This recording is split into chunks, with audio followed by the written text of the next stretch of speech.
Hello everyone, I heartly welcome you again on versus the academy.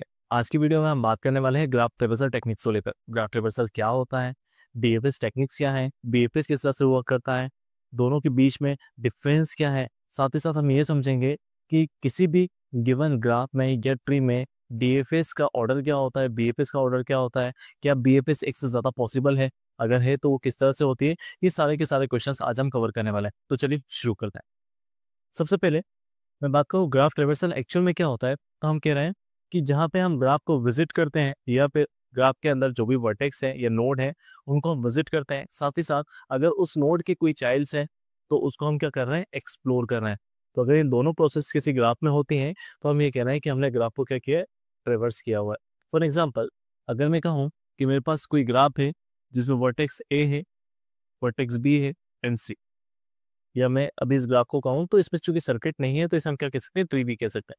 तो अगर मैं इस ग्राफ के या फिर इस ट्री के हर एक नोड को विजिट कर रहा हूँ, सबसे पहले मैंने सपोज ए को विजिट किया, तो मुझे ए विजिट करने के बाद ही समझ में आ रहा है कि ए के पास दो चाइल्ड हैं, बी और सी। तो मैंने क्या कहा है यहाँ पे कि मैंने ए को एक्सप्लोर किया हुआ है बी के लिए, एंड नेक्स्ट टाइम मैं एक्सप्लोर कर रहा हूँ ए को किसके लिए, सी के लिए। यानी ए के जितने भी चाइल्ड्स हैं मैं उनके लिए ए को क्या कर रहा हूँ, एक्सप्लोर कर रहा हूँ। तो यही कंसेप्ट है जहाँ पे हम बात कर रहे हैं ग्राफ ट्रेवर्सल की, जहाँ पे हम क्या कह रहे हैं कि हम हर एक नोड को ग्राफ के विजिट तो करेंगे, साथ ही साथ उस नोड के पास क्या क्या एक्सप्लोरेशन चाइल्ड्स हैं या कौन कौन से चाइल्ड्स हैं उनके लिए हम उस वर्टेक्स को क्या कर रहे हैं, एक्सप्लोर कर रहे हैं। तो अगर ये दोनों चीजें आप कर रहे हैं तो आप कहीं ना कहीं क्या कर रहे हैं, ग्राफ को ट्रेवर्स कर रहे हैं। कौन कौन से टेक्निक्स है ग्राफ ट्रेवर्सल में, तो हमने कहा सबसे पहले है डेप्थ फर्स्ट सर्च। यानी यहाँ पे मैं जब भी किसी नोड को विजिट करूंगा, जब भी किसी नोड को विजिट करूंगा तो तब तक मैं विजिट करते हुए जाऊंगा जब तक कि मैं लास्ट लेवल तक ना पहुंच जाऊं या डेप्थ लेवल तक ना पहुंच जाऊं। फॉर एग्जांपल, कि अगर मेरे पास कोई ट्री है सपोज कुछ इस टाइप की, तो यहाँ पे सबसे पहले मैंने विजिट किया ए को, फिर मैं आ रहा हूँ बी के लिए, फिर मैं जा रहा हूँ डी के लिए। तो मैं क्या कर रहा हूँ, डेप्थ वाइज जा रहा हूँ। कब तक, जब तक कि मेरे पास एक ऐसा नोड ना हो जिसके पास कोई चाइल्ड ना हो। ठीक है, तो जब ऐसा कोई चाइल्ड या नोड मुझे मिलता है जिसके पास कोई भी चाइल्ड नहीं है, तो यही मेरा लास्ट नोड है डेप्थ वाइज, या यही वो नोड है जो लास्ट लेवल पे मुझे मिल रहा है। तो अब मैं यहाँ पे रुक के क्या करूंगा, मैं यहाँ से करूंगा बैक ट्रैक। अगर सपोज बी का कोई और चाइल्ड होता, सपोज ई, तो फिर मैं डी के बाद किसको विजिट करने आता, बैक ट्रैक करके ई को विजिट करने आता। यानी मैं पहले ए के बाद गया बी के पास, बी के बाद गया सी के पास, डी के पास, ना कि सी के पास। तो हमें समझ में आ रहा है कि हाँ, हम डेप्थ वाइज जा रहे हैं। कब तक, जब तक कि कोई चाइल्ड ना हो किसी पर्टिकुलर नोड के पास या लीफ नोड के पास। लीफ नोड ऐसे नोड होते हैं जिनके पास कोई भी चाइल्ड नहीं होता या वो लास्ट नोड होता है। ठीक है, तो यहाँ पे मैंने कहा कि ये पहला कंसेप्ट है जिसमें हमने क्या बात करी, डेप्थ फर्स्ट सर्च की। और डेप्थ फर्स्ट सर्च के लिए हम आगे देखेंगे किस तरह से डेटा स्ट्रक्चर स्टैक का यूज होता है। सेकंड जो टेक्निक है जिसको हम क्या बोल रहे हैं, बीएफएस। बीएफएस में हम जनरली बात करते हैं ब्रीथ लेवल की। यानी मैं सबसे पहले नोड को विजिट करूंगा ए को, फिर मैं चेक करूंगा नेक्स्ट लेवल पे क्या है बी और सी नोड को, फिर मैं नेक्स्ट लेवल पे चेक करूंगा डी और ई को। जनरली जो ट्रेवर्सिंग है कुछ इस टाइप की होती है। आई होप कि आपको समझ में आ रही होगी कि यहाँ पे मैंने ए को विजिट किया, ए को विजिट करने के बाद मैं किसके पास जा रहा हूँ, बी एंड सी के पास, बी और सी के बाद मैंने किसको विजिट किया, डी और ई को। यानी level by level, ground level या फर्स्ट लेवल बोल सकते हैं आप इसे, सेकंड लेवल ये है और थर्ड लेवल ये है। तो इस तरह से अगर मैं लेवल बाय लेवल सर्चिंग कर रहा हूँ या ट्रेवर्स कर रहा हूँ या नोड को विजिट कर रहा हूँ, तो वो हम क्या कह रहे हैं उसमें कि हमने बीएफएस का यूज किया। बीएफएस के लिए जो डेटा स्ट्रक्चर यूज होता है वो क्या है, क्यू, जहाँ पे हम क्या बोलते हैं, फर्स्ट इन फर्स्ट आउट। तो यहाँ पे जो कंसेप्ट है क्यू का, फर्स्ट इन फर्स्ट आउट, और जहां हम स्टेक की बात कर रहे थे डीएफएस में, वो है last in first out. I hope कि आपको डेटा स्ट्रक्चर के बेसिक कंसेप्ट लिफो या फिफो का ऑर्डर क्लियर होगा। अगर नहीं है तो डोंट वरी, आज की इस वीडियो में आपको वो भी कंसेप्ट क्लियर हो जाएगा। तो चलिए एक एग्जांपल से समझते हैं कि मेरे पास जो ग्राफ गिवन है उस ग्राफ में डीएफएस या बीएफएस को किस तरह से इम्प्लीमेंट किया जाएगा।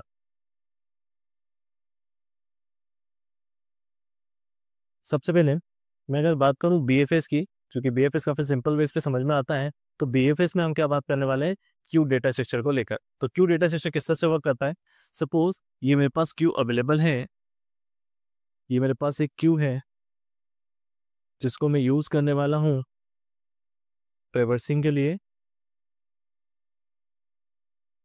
तो सबसे पहले हमने नोड जो विजिट किया वो क्या है, नोड 1 या वर्टेक्स 1।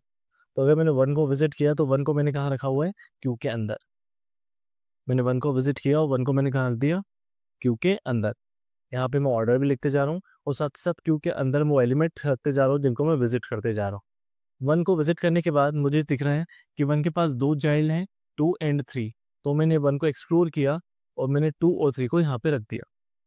अभी मैंने 2 और 3 को विजिट नहीं किया, अभी मैं क्या बोल रहा हूँ कि मैंने 2 और 3 के लिए एक्सप्लोर किया है 1 को, और 1 को एक्सप्लोर करने के बाद मैंने 2 और 3 को यहाँ पे रखा हुआ है।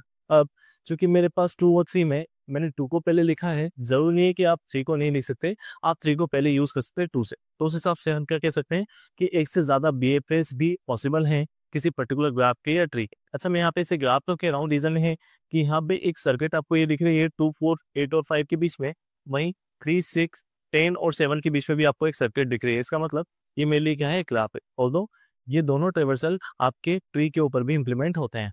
तो फिलहाल अभी हम ग्राफ देख रहे हैं, उसके बाद नेक्स्ट वीडियो में हम कवर करने की कोशिश करेंगे कि ट्री में भी सेम कंसेप्ट है, ज़्यादा कोई चेंजेस नहीं है, बट फिर भी एक वीडियो में हम उसे कवर भी कर लेंगे। तो यहाँ पे मैंने कहा क्यों में सबसे पहले मैंने 1 को विजिट किया, ऑर्डर वाइज मैंने 1 को लिखा, साथ ही साथ 1 को जब मैंने एक्सप्लोर किया तो मेरे पास 2 चाइल्ड थे, 2 एंड 3। अब मैं किसको ले रहा हूँ, जो पहले अवेलेबल हुआ था विच इज 2। तो मैंने 2 को यहाँ पे लिखा हुआ है। 2 को जब मैं यहाँ पे लिख रहा हूँ तो 2 कहाँ कहाँ एक्सप्लोर हो रहा है, 4 और 5 के लिए। तो मैंने 4 और 5 को कहाँ मेंशन किया हुआ है, अपने क्यू डेटा स्ट्रक्चर के अंदर। ये मेरे पास क्या है, क्यू। तो यहाँ पे 4 और 5 को मैंने फिर क्या किया है, विजिट करने के लिए 2 के बेस पे एक्सप्लोर किया हुआ है। अब यहाँ पे मैं 1 को ऑलरेडी कर चुका था, 2 को कर चुका था, 3 के थ्रू अब मुझे एक्सप्लोर करना है, तो 3 को मैंने यहाँ पे लिखा, और 3 के थ्रू अब मैं क्या कर रहा हूँ, एक्सप्लोर कर रहा हूँ किसको, 6 एंड 7। तो मैंने यहाँ पे 6 लिख दिया है और यहाँ पे 7। इसके बाद मेरे पास 4 नोड है, तो 4 को मैंने लिया, 4 को मैंने यहाँ पे लिखा, 4 को जैसे मैंने लिखा तो 4 एक्सप्लोर कर रहा है 8 के लिए, तो 4 जैसे कैंसिल किया मैंने यहाँ से, मैंने 8 के लिए उसको एक्सप्लोर किया हुआ है।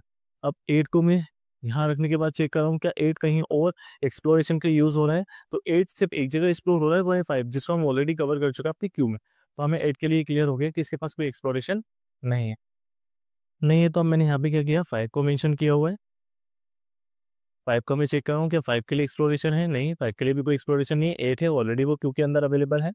देन 6 के लिए मैं चेक कर रहा हूँ तो 6 के लिए एक्सप्लोरेशन अवेलेबल है, तो मैंने जैसे ही 6 में यहाँ लिखा तो 6 के लिए मैंने एक्सप्लोरेशन 6 में यहाँ लिखा, तो 6 के लिए एक्सप्लोरेशन क्या है, सॉरी 6 ऑलरेडी है, 6 को एक्सप्लोरेशन के लिए मैंने यूज़ किया, तो 6 के पास क्या है, 9 और 10। तो मैंने यहाँ पे 9 और यहाँ पे 10 को मेंशन कर दिया, 6 को एक्सप्लोर किया, 9 और 10 मेंशन किया है एक्सप्लोरेशन के बाद। इसके बाद 7, तो 7 को मैंने यहाँ पे लिखा, 7 को एक्सप्लोरेशन की रिक्वायरमेंट है, तो 7 को एक्सप्लोर करने के लिए 10 दिख रहा है जो ऑलरेडी हमारी क्यू में अवेलेबल है, तो मेरे पास और कोई एक्सप्लोरेशन के लिए नोड अवेलेबल नहीं है। देन 8, 8 के लिए भी कोई एक्सप्लोरेशन अवेलेबल नहीं है। 9, 9 के लिए भी कोई एक्सप्लोरेशन अवेलेबल नहीं है। एंड 10, 10 के लिए भी कोई एक्सप्लोरेशन अवेलेबल नहीं है। तो आई होप कि आपको ये ऑर्डर बहुत क्लियरली समझ में आ गया होगा कि क्यू डेटा स्ट्रक्चर में जो पहले सर्विस लेने आया है उसको हम पहले सर्विस दे रहे हैं, और जो बाद में आया उसको बाद में सर्विस मिलती है।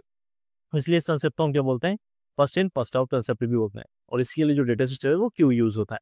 तो यहाँ पे ये जो ऑर्डर मैंने यूज किया ये क्या है, मेरे पास बीएफएस का ऑर्डर है। बहुत क्लियर कंसेप्ट है कि आप लेवल बाय लेवल सर्च कर रहे हैं, पहले आपने 1 को देखा, फिर 2, 3, फिर 4, 5, 6, 7 एंड लास्ट में 8, 9, 10। तो इस तरह से हमारा एक बीएफएस ऑर्डर कंप्लीट होता है। यहाँ पे अब हम बात कर रहे हैं डीएफएस के। डीएफएस में हमें स्टैक डेटा स्ट्रक्चर यूज करना होता है, और यहाँ पे जो ऑपरेशन होता है वो है last in first out operation, जिसके लिए मैं सेम ग्राफ पे ही यूज कर रहा हूँ। तो ये मेरा सपोज वो स्टैक है जिसमें मैं 1 बाय 1 एलिमेंट को पुश करूंगा, और यहाँ पे मैं मेंशन कर रहा हूँ ऑर्डर ऑफ डीएफएस। तो सबसे पहले हमने विजिट किया 1 को, 1 को जैसे ही मैंने विजिट किया तो मैंने 1 को लिख दिया ऑर्डर में डीएफएस के अंदर। 1 विजिट करने के बाद मैं एक्सप्लोर कर रहा हूँ 1 को, तो 2 और 3 एक टाइम पे कोई एक होगा, तो हम यहाँ पे किसकी बात करें, 2 के लिए। तो चूंकि जब मैंने 2 को विजिट करने के लिए गया हूँ या 1 को एक्सप्लोर किया 2 के लिए, तो मेरे पास यहाँ पे इनएक्टिव हो जाएगा 1। तो मैंने 1 को क्या किया, पुश किया हुआ है किसके अंदर, स्टैक की। रीजन क्या है कि अभी मैंने इसकी एक चाइल्ड और एक्सप्लोर नहीं की है, अभी मैंने एक ही चाइल्ड एक्सप्लोर की, इससे इसको मैंने कुछ टाइम के लिए क्या कराया है, इनएक्टिव कराया हुआ है। तो यहाँ पे 1 को इनएक्टिव करने के लिए हमने स्टैक यूज किया, यानी आप स्टैक के अंदर जो भी एलिमेंट रखेंगे वो इनएक्टिव मोड पे रहेंगे, ये भी हमें क्लियर होता है। यहाँ पे 1 में मैंने स्टैक के अंदर यूज़ किया हुआ है 1 को, और 1 को जब मैंने स्टैक के अंदर यूज़ किया तो यहाँ पे मैंने 2 को क्या किया है, विजिट किया हुआ है। तो यहाँ पे मैंने विजिट किया है 2 को। अब 2 के पास भी चूंकि चाइल्ड अवेलेबल है, तो 2 को भी मैंने क्या किया, इनएक्टिव किया। इनएक्टिव करते ही मैंने किसको विजिट किया है, 4 को। 4 को विजिट करने के बाद मुझे यहाँ पे क्लियर विजिबल हो रहा है कि 4 के पास भी एक चाइल्ड है, तो 4 को भी हमने क्या कर दिया, इनएक्टिव किया है और विजिट किया है किसको, 8 को। अब 8 के पास चाइल्ड है, आपको दिख रहा होगा लेवल बाय लेवल, डेप्थ में कोई लेवल नहीं है, बट एक्चुअल में ये ग्राफ है, यहाँ पे ट्री की हम बात नहीं कर रहे हैं। तो 8 से जो कनेक्टेड नोड है वो है 5, तो हम ये कह सकते हैं कि 8 का चाइल्ड क्या है, 5 है। तो यहाँ पे मैंने 8 के लिए भी कहा कि 8 भी चूंकि एक चाइल्ड कंटेन कर रहा है, तो इसके लिए हमने कहा कि 8 को भी हमने यहाँ पे इनएक्टिव किया है और विजिट किया है किसको, 5 को। अब 5 के पास भी चाइल्ड है, तो 2 ऑलरेडी मेरा स्टेक के अंदर है, या हम ये भी कह सकते हैं कि 2 हमारा विजिट भी हो चुका है। तो यहाँ पे अब मुझे क्लियर है कि 5 के पास कोई चाइल्ड नहीं है, इसलिए 5 को हमें स्टेक के अंदर रखने की जरूरत नहीं है। हम 5 को स्टेक के अंदर कब रखते हैं, जब 5 का कोई और चाइल्ड होता है जो विजिट नहीं हुआ होता, तो हम उसे भी इनएक्टिव करने के लिए स्टेक में रखते हैं, बट ऐसा कुछ नहीं है। तो अब मैं यहाँ पे क्या कर रहा हूँ, 1 बाय 1 पॉप ऑपरेशन को परफॉर्म करूंगा। तो अब मेरे पास 8 के पास कोई और चाइल्ड है क्या, नहीं है, तो हमने 8 को पॉप किया हुआ है। नेक्स्ट अगर मैं चेक करूँ 4 के लिए, तो 4 भी कोई चाइल्ड एक्स्ट्रा नहीं है, तो मैंने 4 को भी पॉप किया है। देन अगर मैं 2 की बात करूँ, तो 2 के पास जो चाइल्ड थे 4 एंड 5 वो मेरे ऑलरेडी विजिट हो चुके हैं, तो अब 2 के पास भी कोई और चाइल्ड अवेलेबल नहीं है, तो यहाँ पे मैंने 2 को भी क्या कर दिया है, पॉप कर दिया है। अब 1 मेरे पास अवेलेबल है, लेकिन 1 के पास एक चाइल्ड और है, एक चाइल्ड और है, इसलिए हमने 1 को इनएक्टिव मोड पे ही रखा हुआ है। मैंने किसको विजिट करने के लिए, 3 को विजिट करने के लिए। तो जैसे ही मैंने 3 को विजिट किया, 3 को विजिट करने के बाद मुझे क्लियर विजिबल हो रहा है कि 3 के पास भी चाइल्ड अवेलेबल है, तो 3 को हमने क्या कर दिया, इनएक्टिव मोड पे इंसर्ट कर दिया, या स्टिक के अंदर रख दिया है। रीजन, अभी 3 के पास चाइल्ड अवेलेबल है। जैसे मैंने यहाँ पे 3 को रखा, 3 से 6 को विजिट किया, तो 6 को विजिट करने के लिए हमने ऑर्डर में मेंशन किया हुआ है। 6 के पास देखें तो 6 के पास भी चाइल्ड अवेलेबल है, तो 6 के पास चाइल्ड अवेलेबल है, इसलिए 6 को भी हमने क्या कर दिया, स्टिक के अंदर पुश कर दिया, बिकॉज 6 को हमने क्या कर दिया, इनएक्टिव कर दिया। इसके बाद 9 को विजिट किया हमने, जब 6 को इनएक्टिव किया था तब 9 को विजिट किया। चूंकि 9 के पास कोई और चाइल्ड नहीं है, इसलिए 9 को इनएक्टिव करने के लिए स्टेक पर पुश करने की जरूरत नहीं है। अब 9 को हमने यहाँ पे रखने के बाद 6 के एक और चाइल्ड को देखें, तो 6 के पास एक और चाइल्ड है, इसलिए हमने क्या कर दिया, 6 को इनएक्टिव मोड पे ही रखा है, लेकिन इस बार विजिट किसको किया है, 10th को।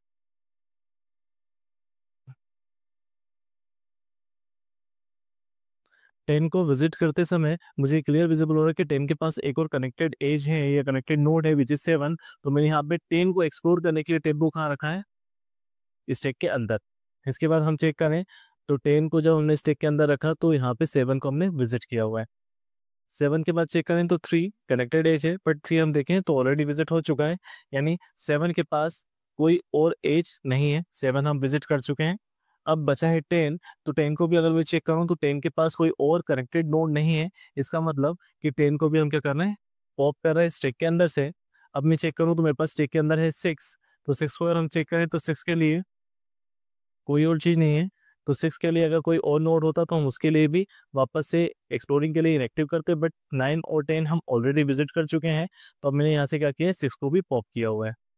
देन मैं चेक करूं तो मेरे पास 3 अवेलेबल है, और 3 भी मेरा विजिट हो चुका है, 3 के पास दोनों चाइल्ड भी विजिट हो चुके हैं, तो 3 को भी हमने क्या कर दिया, यहाँ से पॉप कर दिया है।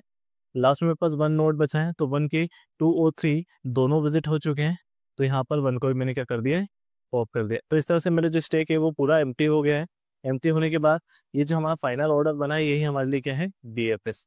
तो काफ़ी सिंपल तरीके से हमने देखा कि कोई गिवन ग्राफ है, या अगर कोई ट्री भी होता तो सेम प्रोसेस को ही आपको फॉलो करना है। जो भी नोड को आप इनएक्टिव मोड पे रखा है, या फिर किसी भी नोड को अगर आपने एक्सप्लोर करने के लिए यूज़ किया है, तो उस नोड को आप स्टेक के अंदर रखेंगे, और जो नोड आपने एक्सप्लोरेशन के बाद विजिट किया है उसको हम कहाँ रख रहे हैं, ऑर्डर के अंदर मेंशन कर रहे हैं। तो यही मेन कंसेप्ट था डीएफएस और बीएफएस का, जिसके बेस पे हम ग्राफ को ट्रेवर्स करते हैं। आई होप कि आपको इस वीडियो से डेफिनेटली कोई ना कोई इंसाइट जरूर मिले होंगे। अगर आपको वीडियो पसंद आई हो तो प्लीज़ वीडियो को लाइक और कमेंट जरूर करें, और शेयर करें अपने दोस्तों के साथ। साथ ही चैनल को अगर अभी तक सब्सक्राइब नहीं किया तो प्लीज़ चैनल को सब्सक्राइब जरूर करें। मिलते हैं नेक्स्ट वीडियो में एडा के नए टॉपिक के साथ। Thank you so much.